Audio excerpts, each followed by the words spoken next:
पाकिस्तान और इंडिया के दरमियान मई के महीने के आगाज़ में क्या हुआ, 6-7 मई को क्या हुआ, 9-10 मई को क्या हुआ, यह अभी भी ज़ेर बहस है।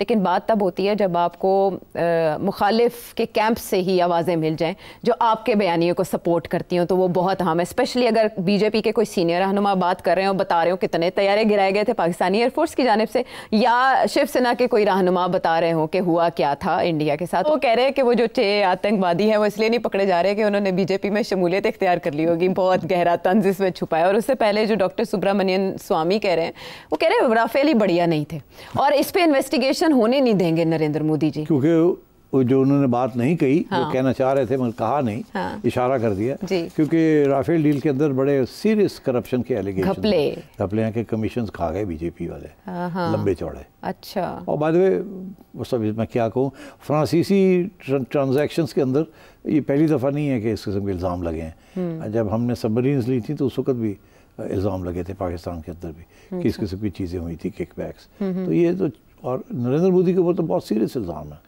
पार्लियामेंट के अंदर भी कि इंक्वायरी करो, इन्वेस्टिगेट करो, अकाउंटेबिलिटी करो कि पैसे कितने खर्च किए, क्या हुआ क्या नहीं हुआ। अच्छा, तो इनका ये पॉइंट आउट करना कि वो तैयारे बढ़िया नहीं थे, बजाय इसके कि ये कहें कि पायलट जो थे वो मुशाक नहीं थे, ये क्या जाहिर नहीं, मेरा ख्याल है पायलट्स की भी गलती नहीं थी और तैयारों की भी गलती नहीं थी। फिर जो चीज़ थी वो आप एडमिट करें कि पाकिस्तान ने जो प्लेटफॉर्म बनाया था इंटीग्रेटेड वॉरफेयर का, और with the help of China, उसकी तवक्को नहीं थी। That is what defeated the Rafale and that is what defeated the Indians.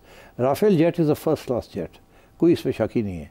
But वो जो तवक्को कर रहे थे ना कि it will tilt the balance because of its long range radar and long range missiles, वो नहीं हुआ। We were able to block them and we were able to get them because we were integrating our systems with AWACS, satellites, and electronic jamming techniques, and also our long-range PL-15 missiles. Okay, so इस तरह के बयानात Modi government के लिए कितना बड़ा threat हो सकते हैं? आपने पहले ही कहा कि जयशंकर साहब तो एक तरह से खिलवत में जा चुके हैं या कॉर्नर हो चुके हैं, वो एक्सप्लेन नहीं कर पा रहे चीज़ें। फॉर नरेंद्र मोदी ऐसे बयानात वक्त के साथ बढ़ेंगे या वो दबाने में कामयाब हो जाएंगे? ये तो स्वामी साहब तो RSS, ही is a hard line Hindu nationalist ji, और बड़ी इज्जत है इनकी with in Indian hard line circles. इनकी बेटी जो है, she is married to a Muslim and she is a top journalist in India. यहाँ चक्कर भी लगाती रहती हैं पाकिस्तान के। अच्छा। Highly respected. तो इनका लफ्ज़ों में बड़ा वज़न है इन इंडिया। तो ये तो मोटी बात कर रहे हैं, कहते हैं यस इन्होंने बता दिया आपको कितने, और 5 कह रहे हैं, एक्चुअली वो ज़्यादा ही हुए, बट चले 5 ही सही। हाँ, फॉर द टाइम भी उनकी ज़ुबान से इतना भी बहुत है, बहुत। और ये जो दूसरे साहब आपने बताया वो तो बहुत आगे चले गए ना, वो तो कहते हैं कि कराए हमने, बीजेपी ने कराया ये सब कुछ, इसीलिए वो बंदे नहीं मिल रहे क्योंकि वो तो बीजेपी के अंदर ही है, ज्वाइन कर चुके हैं। तो आई थिंक स्लोली इंडिया के अंदर, जैसे मैंने कहा था आपसे कि ये क्योंकि झूठ मबनी था ना, सो इसलिए this will come out. Aahista Aahista लोग बेवकूफ़ नहीं है, वो सवाल करेंगे। इस वक्त जो रेडिकल नेशनलिस्ट किस्म की रेटरिक चल रही थी वो आहिस्ता आहिस्ता कम हो रही है, दम तोड़ रही है। But at the same time threat अपनी जगह पर मौजूद है जंग का, और आपने इस पर सबसे पहले इशारा किया था। लेकिन हमारे chairman joint chief of staff committee general Sahir Shamshad Mirza, वो सिंगापुर में शंग्रीला डायलॉग फोरम में शिरकत के लिए हैं, तो वहाँ उन्होंने राइटर्स को एक इंटरव्यू में ये कहा कि अब की बार अगर कोई जंग छिड़ी तो मुदाखलत का चांस नहीं होगा। इसका क्या मतलब कि अब ये बड़ी इंपॉर्टेंट बात की उन्होंने 2 बातें कही हैं जी। एक तो उन्होंने कहा कि जो बॉर्डर के ऊपर जो आर्मी खड़ी थी जी, वो अपनी अपनी पोजीशंस पे जा रहे हैं जी, ठीक, तो वहाँ तो कॉन्फ्लिक्ट का इतना चांस नहीं है शॉर्ट टर्म में। हाँ, 22 अप्रैल से पहले की पोजीशन। बात आगे जो की है कि अगली कॉन्फ्लिक्ट, एक तो उनका ये इशारा कि शायद होगी, और फिर ये कि अगली कॉन्फ्लिक्ट में मीडिएशन का रोल इतना नहीं होगा। क्यों? वो इसलिए कि इस दफ़ा तो 4 दिन की जंग थी ना जी, जिस 2 दिन के बाद मीडिएशन शुरू होगी, बिकॉज न्यूक्लियर थ्रेशोल्ड की तरफ इशारे होने शुरू हो गए थे। अगली जो है वो शुरू यहीं से होगी जहाँ ये ख़त्म हुई है, क्योंकि इसी चीज़ को तो रिपीट नहीं करना ना, ये तो फेल हो गया है इस लेवल तक, ठीक, तो इससे इंडिया इससे ऊपर जाएगा ना, कुछ और ट्राई करेगा, ज़्यादा कुछ और नहीं, higher level of attack, okay, तो जिसके बेसिस के ऊपर हायर लेवल ऑफ रिस्पॉन्स आएगा फ्रॉम पाकिस्तान। ओके, तो अगर इस लेवल के ऊपर जब उन्होंने ब्राह्मो मिसाइल्स मारे हमारे एयर बेसिस पे और हमने बातें करनी शुरू कर दी न्यूक्लियर कमांड अथॉरिटी की, जिसकी वजह से अमेरिका भागा भागा आया, तो अगला राउंड तो कहीं और से शुरू होगा ना.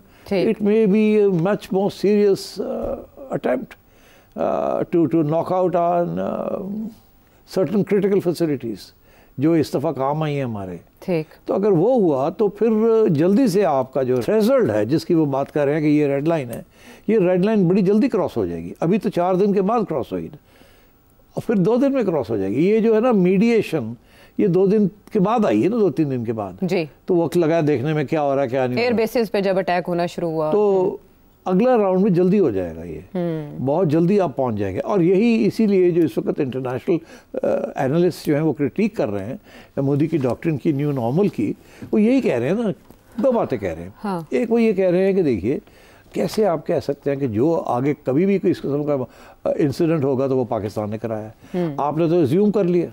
अब उस असम्पशन के ऊपर विदाउट एविडेंस, विदाउट प्रूफ आप चढ़ाई कर देंगे पाकिस्तान में जी. वो तो इस दफ़ा पता चला कि वो चढ़ाई जो है काम नहीं आती, वो तो काउंटर हो जाता है. एक तो ये गलती. दूसरी ये कि आप इस दफ़ा आप उससे पहली चढ़ाई से ज़्यादा बड़ी चढ़ाई करेंगे क्योंकि वो पहली चढ़ाई तो नाकाम रही. So now you will do something more serious with the result that Pakistan will react more seriously. So 2 जगह पे by declaring that we are in a state of war you have raised the nuclear threshold, वो जो escalation point है.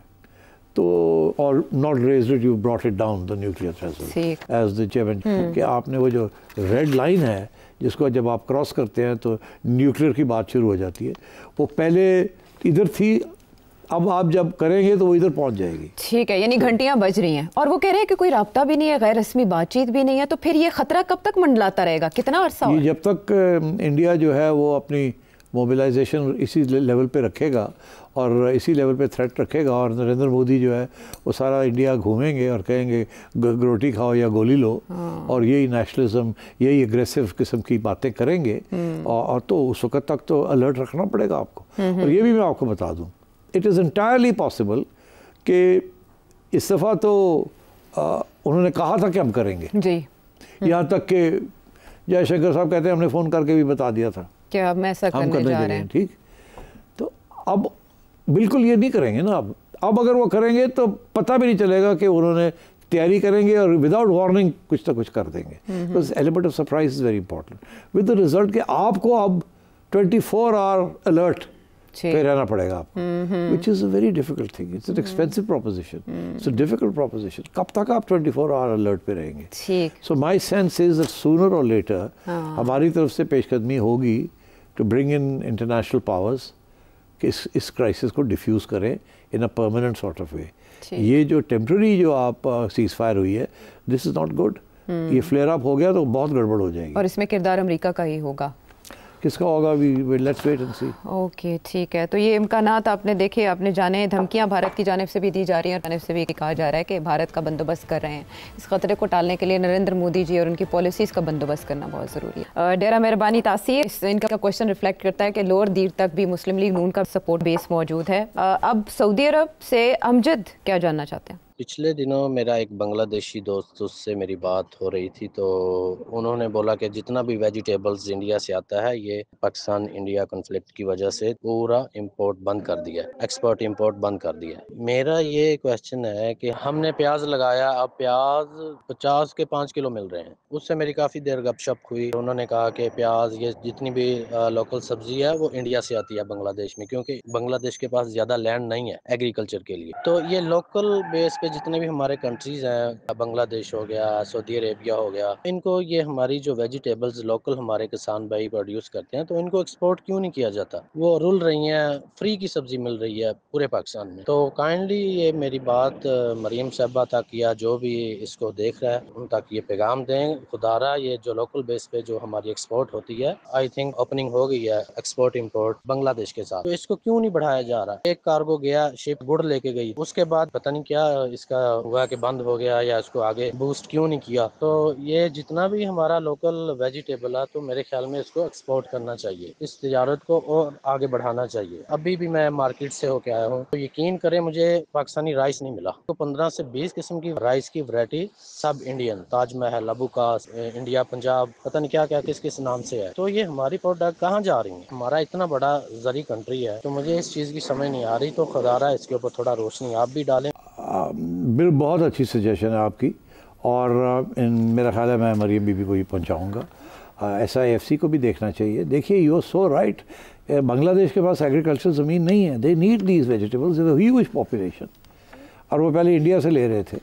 तो मेरा ख्याल है agricultural exports to Bangladesh is a very big, it can be a very big business from our side. अब आजकल तो ओवर फ्लाइट्स नहीं है, कार्गो नहीं जा रहा, बट आई थिंक हो तो रिस्टोर हो ही जाएगा सोनर और लेटर। मगर शिपिंग के ज़रिए भी तो ये जा सकता है, ऑल्दो ये पेरिशेबल गुड्स हैं, you will need to send them by air. तो जैसे ही एयरलाइंस की ट्रैफिक रिस्टोर होती है तो ये Pakistani businessman should explore this, इसको देखना चाहिए। Good idea, thank you. ठीक है, उसे सब कह रहे हो मरियम नवाज साहिबा तक ये सजेशन ज़रूर पहुंचाएंगे। आपने आवाज़ बुलंद किया, आपका बहुत शुक्रिया।